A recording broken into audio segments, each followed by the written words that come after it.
Hello all welcome to mission possible IS academy. తమ్నేల్లో చూసుంటారు Goa gone అని చెప్పి. రీసెంట్గా ఇది బాగా ట్రెండ్ అవుతుంది.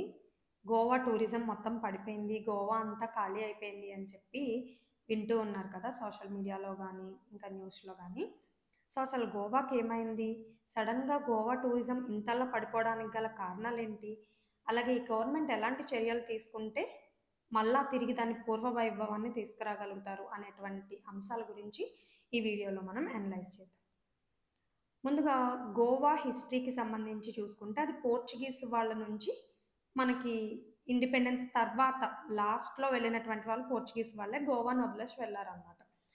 సో వాళ్ళు వెళ్ళింది 1960s ఆ టైం అయినప్పటికీ గోవా టూరిజం అనేటువంటిది 1970s నుంచే డెవలప్ అవడం మొదలుపెట్టింది.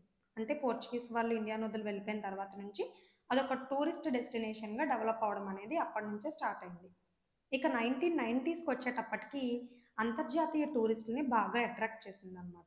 ముఖ్యంగా యూకే, రష్యా దేశాల నుంచి తరచూ ఎక్కువగా ఫారినర్స్ గోవాని విజిట్ చేస్తూ ఉంటారు. ఇక గోవా టూరిజం విషయానికి వస్తే అసలు వాళ్ళ యొక్క జిఎస్డిపిలో గోవా టూరిజం ఎంతటి కీ రోల్ ప్లే చేస్తుందంటే ఆ రాష్ట్ర జిఎస్డిపిలో 17% టూరిజం సెక్టర్ నుంచే వస్తుంది.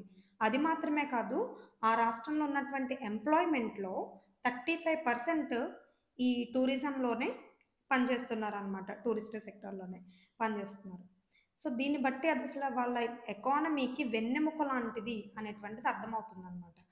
సో ఈ నేపథ్యంలో అసలు ఇప్పుడేం జరిగింది మరి అని అంటే కనుక రీసెంట్గా కొన్ని రిపోర్ట్స్ మనకి గోవాలో టూరిజం అనేటువంటిది బాగా పడిపోయింది అని చెప్పి చెప్తున్నాను. 2019తో పోల్చుకుంటే 2024 నాటికి బాగా అసలు టూరిజం అనేటువంటిది 60% తగ్గిపోయింది. 2019లో ఏటా 9.4 లక్షల మంది టూరిస్టులు వస్తే 2023 నాటికి 4 లక్షల మందికి వచ్చారు. ఇంకా 2024 ఎండింగ్ నాటికైతే ఇంకా దానికంటే కూడా ఎక్కువగా తగ్గిపోవడం జరిగిందనమాట. అంటే ఆల్మోస్ట్ 60% టూరిస్టులని గోవా ఈ లాస్ట్ 5-6 ఇయర్స్లోనే కోల్పోయిందనమాట. మరి దీనికి గల కారణాలు ఏంటి అని చూసుకున్నట్లయితే అనేక కారణాలు గోవా టూరిజం డిక్లైన్ అవ్వడానికి దారితీసాయి. ముందుగా అందులో ఒకటి అక్కడ ఉన్నటువంటి హై ప్రైసెస్. ప్రతి దాని మీద, ఒక ఫుడ్డే కాదు, హోటల్సే కాదు, ట్రాన్స్పోర్టేషనే కాదు, ఎవ్రీథింగ్ ఆర్ వెరీ కాస్ట్లీ అనమాట గోవాలో. దాంట్లో ముఖ్యంగా హోటల్స్ విషయానికి వచ్చేటప్పటికి ఒక 1 స్టార్ 2 స్టార్ హోటల్స్ గోవాలో ఒక 1 నైట్ కోసం తీసుకోవాలంటే కనుక, అంటే ఒక 24 అవర్స్కి తీసుకోవాలంటే కనుక 3,500 నుంచి 4,000 వరకు ఛార్జ్ చేస్తారు. అదే ప్రైస్కి, అదే 3,400 ప్రైస్కి శ్రీలంక, ఇండోనేషియా అండ్ వియత్నాం లాంటి దేశాలలో 5 స్టార్ హోటల్స్ని సేమ్ ఫెసిలిటీస్తో, ఇంకా బెటర్ ఫెసిలిటీస్తోనే ఎంజాయ్ చేయొచ్చు అనమాట. ఇక ఇంకా కొంచెం బెటర్గా చూసుకుంటే రిసార్ట్స్ లాంటివి తీసుకుంటే ఒక 2 పర్సన్స్కి గోవాలో ఒక 2 డేస్ లేదా 3 డేస్ స్పెండ్ చేయాలంటే 1,00,000 నుంచి 1,50,000 ఎగిరిపోతుంది అనమాట. అదే ప్రైస్తో ఇప్పుడు నేను చెప్పిన 3 కంట్రీస్ కూడా, అంటే శ్రీలంక, ఇండోనేషియా అండ్ వియత్నాం, ఈ 3 దేశాలని కూడా తిరిగేసి రావచ్చు. ముఖ్యంగా శ్రీలంకలో చూసుకుంటే ఒక 7,500కే ఒక విల్లాని రెంట్కి తీసుకోవచ్చు 2 పర్సన్స్. ఇంకా ఫ్యామిలీతో వెళ్తే అయితే ఒక వారం రోజులు ఉన్నా కూడా గోవాలో 2 రోజులు ఉన్నంత ఖర్చు కన్నా కూడా తక్కువే అవుతుందన్నమాట. సో ఈ నేపథ్యంలో అందరూ కూడా శ్రీలంక, ఇండోనేషియా, వియత్నాంలకి బాగా టూరిస్టులు, ముఖ్యంగా ఇంటర్నేషనల్ టూరిస్టులు ఎటు వెళ్ళిపోతారు, కానీ డొమెస్టిక్ టూరిస్టులు కూడా అటే వెళ్ళడానికి మొగ్గు చూపుతున్నారు. ఎందుకంటే ఇవన్నీ కూడా మనకి గోవా వెళ్ళడానికి ఎంతైతే ఫ్లైట్ ఛార్జెస్ కానీ లేదంటే కార్లో వెళ్ళినా కానీ ఎంతైతే ఖర్చు అవుతుందో అదే ఖర్చుకి మనం శ్రీలంక లేదా ఇండోనేషియా లేదా వియత్నాం కూడా ఫ్లైట్లో వెళ్ళేసి రావచ్చు. సో ఖర్చు ఒకటే అవుతుంది అండ్ ఫెసిలిటీస్ కూడా ఇక్కడ ఉన్న వాటికంటే కూడా బెటర్ ఫెసిలిటీస్ అక్కడ దొరుకుతున్నాయి అనేటువంటి అభిప్రాయం కూడా టూరిస్టులలో ఏర్పడింది అనమాట. ఇంకొక కారణం గోవాలో ఉన్నటువంటి ట్యాక్సీ మాఫియా. అక్కడ ట్యాక్సీ వాళ్ళ హవా అనేటువంటిది మామూలుగా ఉండదు. ముఖ్యంగా అక్కడ పబ్లిక్ ట్రాన్స్పోర్టేషన్ అంతంత మాత్రంగా ఉండడం. రెండోది అక్కడ ట్యాక్సీ డ్రైవర్లు ప్రైవేట్ యాప్స్ ఏవైతే ఉన్నాయో, app based taxi services like Ola, Uber, Rapido, ఇలాంటి సర్వీసెస్ గోవా స్టేట్లో నిషేధం అనమాట. సో అవి ఎక్కడా కూడా మీకు లభించవు. సో కాబట్టి లోకల్ ట్యాక్సీ వాళ్ళ దగ్గర బార్గెనింగ్ అనేది కూడా ఉండకుండా వాళ్ళు చెప్పినంత ప్రైస్‌కే చచ్చినట్టు వెళ్ళేటువంటి పరిస్థితులు ఉన్నాయన్నమాట. సో, ఇదొక పెద్ద మాఫియా లాగా తయారైంది. ఇంకొకటి భద్రత విషయానికొస్తే టాక్సీ డ్రైవర్లే కావచ్చు అండ్ గోవాలో కొన్ని గ్యాంగ్స్ కావచ్చు, ఇండియన్స్ మీద అలాగే ఇంటర్నేషనల్ టూరిస్టుల మీద కూడా చాలా అమానుషంగా ప్రవర్తించినటువంటివి, మిస్‌బిహేవ్ చేసినటువంటి ఘటనలు గతంలో చాలా చూసాం మనం. సో, ఈ నేపథ్యంలో ఇంటర్నేషనల్ టూరిస్ట్‌లో గాని, ఇండియన్ టూరిస్టుల్లో గాని ఒకటే క్వెషన్. అసలు గోవా ఎంతవరకు సేఫెస్ట్ టూరిస్ట్ డెస్టినేషన్ అనేటువంటి క్వెషన్ ప్రతి ఒక్కరిలోని ఉంది. ఈ నేపథ్యంలో కూడా వాళ్ళ అభిరుచిని మార్చుకుంటూ గోవాకి వెళ్ళాలంటే భయపడేటువంటి పరిస్థితులు కూడా ఉన్నాయి. అండ్ గోవా ఏరియా పరంగా చూసుకుంటే చిన్న రాష్ట్రం. సో, కాబట్టి ముఖ్యంగా క్రిస్మస్, అలాగే new year event and beach festivals జరుగుతూ ఉంటాయి. ఇలాంటివేవన్నా ప్రత్యేకమైనటువంటి స్పెషల్ ఈవెంట్స్ జరుగుతున్నటువంటి రోజుల్లో అక్కడ వచ్చేటువంటి క్రౌడ్‌ని మేనేజ్ చేయడం అనేటువంటిది గవర్నమెంట్‌కి చాలా కష్టసాధ్యంగా ఉంది. దానికి సరిపడినటువంటి ఫెసిలిటీస్ గవర్నమెంట్ ప్రొవైడ్ చేయలేకపోతుంది. అంతమందికి అకామోడేట్ చేయలేకపోతుంది చిన్న రాష్ట్రం అవ్వడం వల్ల. అండ్ దీనివల్ల చాలా సార్లు ట్రాఫిక్ అంతరాయాలు కలగడం అండ్ కొన్ని ప్రమాదాలు జరగడం బీచ్ దగ్గర ఇలాంటివన్నీ కూడా జరుగుతున్నాయి. ఇంకా దోపిడీలు, ఆహ్, విదేశీయుల నుంచి చాలా వరకు నగదు వాటిని కార్డ్స్‌ని, నగదుల్ని వీటిని దోపిడీ చేయడాలు, బెదిరించడాలు ఇలాంటి ఘటనలన్నీ కూడా రేప్‌లు ఇలాంటివి కూడా చాలా ఉన్నాయన్నమాట. ముఖ్యంగా యువత చిన్న చిన్న బర్త్‌డే పార్టీస్‌కి వీటికి కూడా గోవాకి వెళ్ళిపోవాలనుకునేది దేనికంటే అక్కడైతే గాంజా అనేటువంటిది చాలా ఫ్రీగా దొరికేస్తా ఉంటదనమాట మిగతా రాష్ట్రాలతో పోల్చుకుంటే. సో, ఈ డ్రగ్ మాఫియా ఏదైతే ఉందో, డ్రగ్ కల్చర్ ఏదైతే ఉందో అది కూడా గోవాలో చాలా విపరీతం, ఎక్కువ. సో, ఈ నేపథ్యంలో కూడా చాలామందికి పేరెంట్స్‌కి కూడా గోవా పంపాలి అనంటే ఒక ఆలోచన, ఒక క్వెషన్ మార్క్ అనేటువంటిది ఉంటుందనమాట. సో, గోవాకు బదులు వేరే చోటకి పంపించొచ్చు కదా అనేటువంటి ఆలోచన కూడా ఉంది. అండ్ ఇంకొక కారణం ఏంటంటే గోవా ఈ టూరిస్ట్‌ని అట్రాక్ట్ చేయాలి అనేటువంటి ఉబలాటంలో బాగా ఎక్కువగా డెవలప్ చేసింది. అది మంచిదే. కానీ ఆ డెవలప్‌మెంట్ ఎక్కడికి దారితీసిందంటే మోర్ వెస్టర్నైజేషన్ అనేటువంటిది గోవాలో మనం చూస్తాం. జనరల్లీ టూరిస్ట్ డెస్టినేషన్స్‌కి మనం వెళ్ళేది దేనికి? అక్కడి లోకల్ కల్చర్‌ని ఎంజాయ్ చేయడానికి, అక్కడి లోకల్ ఫుడ్స్‌ని ఎంజాయ్ చేయడానికి, అక్కడి జియోగ్రఫికల్ ఫీచర్స్ ఏవైతే ఉన్నాయో వాటిని ఆస్వాదించడానికి వెళ్తుంటాం.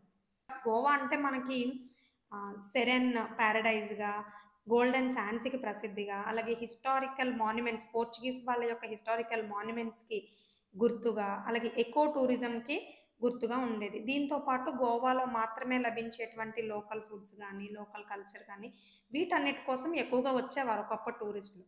కానీ ఇప్పుడేమైందంటే వెస్టర్న్ టూరిస్టులని బాగా ఎంగేజ్ చేయాలన్న ఉద్దేశంతో బాగా వెస్టర్నైజ్ చేసేసారు. వాళ్ళకి వాళ్ళ కల్చరే మళ్ళా ఇక్కడ కూడా ఉంటుంది అనంటే, వాళ్ళు ఇక్కడ దాకా ఇన్నిన్ని లక్షలు ఖర్చు పెట్టుకొని ఇక్కడెందుకొస్తారు? సో, ఎక్కడైనా టూరిస్ట్ డెస్టినేషన్స్ ఎలా ఉండాలంటే, వాటి యొక్క నేచురల్ కల్చర్ ఏదైతే ఉందో, దానికి స్వతహాగా ఉన్నటువంటి స్వభావాన్ని కోల్పోకుండా దాన్ని అందించగలిగితేనే, అది ఎప్పటికీ టూరిస్ట్ డెస్టినేషన్‌లా ఉంటుంది. సో, ఈ విషయంలో కూడా చాలామంది టూరిస్టులకి గోవా అంటే ఆల్రెడీ అక్కడ వెస్టర్నైజేషన్ ఉంది అన్న ఉద్దేశంతో వాళ్ళ డెస్టినేషన్స్‌ని సౌత్ ఈస్ట్ ఏషియన్స్‌కి, ఈస్ట్ ఏషియన్స్ కంట్రీస్‌కి మార్చుకుంటున్నారు. ఫర్ ఎగ్జాంపుల్ ఇప్పుడు మనమే చాలా చోట్లకి ఇప్పుడు కాశ్మీర్ గానీ, కులు, మనాలి గానీ, ఇండియాలో ట్రిప్స్ వేయాలంటే ఇట్లా వెళ్తాం. అండ్ రీసెంట్‌గా ఒక 4, 5 సంవత్సరాల నుంచి చూస్తే కే-వేవ్ అనేటువంటిది బాగా పాపులర్ అయింది. అంటే కొరియన్ కల్చర్‌ని, కొరియన్ పాప్‌ని అండ్ కొరియన్ డ్రెసెస్‌ని వీటన్నిటిని కూడా ఎక్స్‌పీరియన్స్ చేయాలి లైఫ్‌లో ఒక్కసారన్నా అనే ఉద్దేశంతో యూత్ బాగా అటు అట్రాక్ట్ అవుతున్నారు. సో, అక్కడికి వెళ్ళేది వాళ్ళ కల్చర్‌ని మనం ఎక్స్‌పీరియన్స్ చేయడానికి. ఒక్క కొరియా అనే కాదు, కాశ్మీర్ అనే కాదు ఏదైనా. అంతేగాని మనకి వచ్చేటువంటి టూరిస్ట్‌ల యొక్క నేటివ్ కల్చర్‌ని ఇక్కడ ప్రతిబింబించాలనేటువంటిది టూరిస్ట్ ప్లేసెస్ యొక్క ఉద్దేశంగా ఎప్పుడూ ఉండకూడదు. సో, ఇది ఒక ప్రాబ్లమ్ అనమాట. అండ్ ఇంకొకటి ఇక్కడ నీట్‌నెస్‌తో పోల్చుకుంటే అంటే ఎకో టూరిజం విషయానికొస్తే ఇక్కడ నీట్‌నెస్‌తో పోల్చుకుంటే ఇండోనేషియా అండ్ వియత్నాం, శ్రీలంకల్లో చాలా క్లీన్‌లియెస్ట్ బీచెస్ ఉన్నాయన్నమాట. సో, దానివల్ల కూడా అట్లాంటి చోట్లకే ఎవరన్నా వెళ్ళాలనుకుంటారు. సో, కాబట్టి టూరిస్ట్‌ల అభిరుచి అలా కూడా మారిందన్నమాట. సో, ఈ అన్ని ఫ్యాక్టర్స్ వల్ల టూరిజం అనేటువంటిదైతే మొత్తానికి డ్రాస్టిక్‌గా అయితే తగ్గిపోయింది. ఇది గోవా గవర్నమెంట్‌కే కాదు, ఆల్ ఓవర్ ఇండియా పరంగా చూసుకున్న, ఇండియన్ టూరిజం వైస్‌గా చూసుకున్నా కూడా చాలా పెద్ద దెబ్బే అని చెప్పొచ్చనమాట. సో, మరి తిరిగి పూర్వ వైభవాన్ని టూరిజం సెక్టర్‌లో తీసుకురావాలంటే గోవా గవర్నమెంట్ తీసుకోవాల్సినటువంటి చర్యలేంటి అని చూస్తే కనుక, ఇందాక మనం చెప్పుకున్నట్టు దాని ఓన్ కల్చర్‌ని అది ప్రిజర్వ్ చేసుకుంటూ, ఎకో టూరిజంని ముఖ్యంగా సస్టైనబుల్ ఎకో టూరిజంని డెవలప్ చేసేటువంటి యాక్టివిటీస్‌ని గవర్నమెంట్ చేయాల్సిన అవసరం ఉంది. అవసరమైతే దాని జీడీపీలో 17% జీడీపీకి కాంట్రిబ్యూట్ చేస్తుంది కాబట్టి, ఈ సెక్టార్‌కి పెట్టేటువంటి ఇన్వెస్ట్‌మెంట్ ఎంత పెట్టినా కూడా అది డబుల్, ట్రిపుల్ అయ్యి తన జీఎస్‌డీపీకే ఖచ్చితంగా దోహదం చేస్తుంది కాబట్టి, ఆ రంగంలో ఎక్కువ ఇన్వెస్ట్‌మెంట్ గవర్నమెంట్ పెట్టాల్సిన అవసరం ఉంది.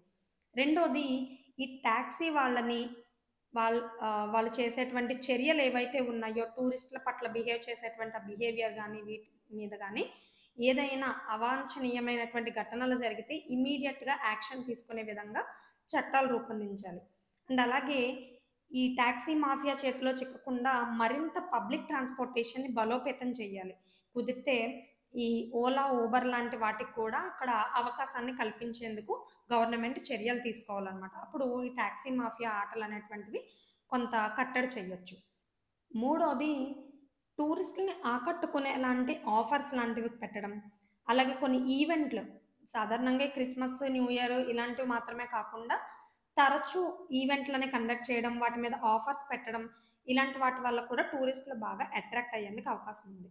ఇంకొకటి గోవా టూరిస్టులకి సేఫ్ ప్లేస్ అని చెప్పే విధంగా కొన్ని చట్టాలను తీసుకురావాల్సిన ఆవశ్యకత అయితే ఖచ్చితంగా ఉంది. ముఖ్యంగా ఆడపిల్లల మీద గానీ, అండ్ విదేశాల నుంచి వచ్చినటువంటి మగవాళ్ళు లేదా ఆడవాళ్ళు ఇద్దరి మీద గానీ దోపిడీలని, అండ్ ఈ డ్రగ్స్‌ని వీటన్నిటిని కూడా కట్టడి చేసే విధమైనటువంటి చర్యలు, దానికి సంబంధించిన చట్టాలైతే గోవా గవర్నమెంట్ ఖచ్చితంగా తీసుకురావాలనమాట. సో, వీటన్నిటిని ప్రైసెస్‌ని, హోటల్ ప్రైసెస్‌ని వీటన్నిటిని రెగ్యులేట్ చేస్తూ eco friendly, sustainable eco friendly టూరిజంకి కనుక నాంది పలికేటట్లయితే కనుక మళ్ళా తిరిగి టూరిస్టులని ఆకట్టుకునేందుకు గోవా సిద్ధంగా ఉంటుందని చెప్పొచ్చనమాట. సో, ఏదేమైనప్పటికీ గోవాలో జరిగినటువంటి ఈ ఘటన మిగతా రాష్ట్రాలకి, ముఖ్యంగా coastal and west coast and east కోస్ట్‌లో ఉన్నటువంటి కోస్టల్ స్టేట్స్ అన్నిటికీ కూడా ఖచ్చితంగా ఒక మంచి కనువిప్పు లాంటిదనమాట. సో, అండ్ గోవాలో తగ్గిపోతున్నారు కాబట్టి శ్రీలంకకో, లేకపోతే మాల్దీవులకో, ఇండోనేషియాకో, వియత్నాంకో వెళ్ళిపోతున్నటువంటి డొమెస్టిక్ టూరిస్టులనైనా అట్‌లీస్ట్ మనం క్యాప్చర్ చేసుకొని, అంటే లైక్ ఆంధ్రప్రదేశ్ కావచ్చు, మహారాష్ట్ర గవర్నమెంట్ కావచ్చు, కేరళ, కర్ణాటక, తమిళనాడు, వెస్ట్ బెంగాల్, ఒడిస్సా ఏవైతే కోస్టల్, గుజరాత్ ఈ కోస్టల్ స్టేట్స్ ఉన్నాయో ఇవన్నీ కూడా ఈ నేపథ్యంలో టూరిజం మీద, ముఖ్యంగా ఈ కోస్టల్ టూరిజం మీద కనుక దృష్టి పెట్టినట్లయితే కనుక ఈ అవకాశాన్ని మిగతా రాష్ట్రాలు కూడా అందిపుచ్చుకునేందుకు అవకాశం ఉంటుందన్నమాట. సో, మరిన్ని వీడియోల కోసం ఛానల్‌ని అయితే సబ్స్క్రైబ్ చేయండి. వీడియో నచ్చితే లైక్ చేయండి, షేర్ చేయండి. నెక్స్ట్ ఎటువంటి వీడియోస్ కావాలో కింద కామెంట్ చేస్తే నేను నెక్స్ట్ ఆ వీడియోస్ చేయడానికి ట్రై చేస్తాను. Thank you.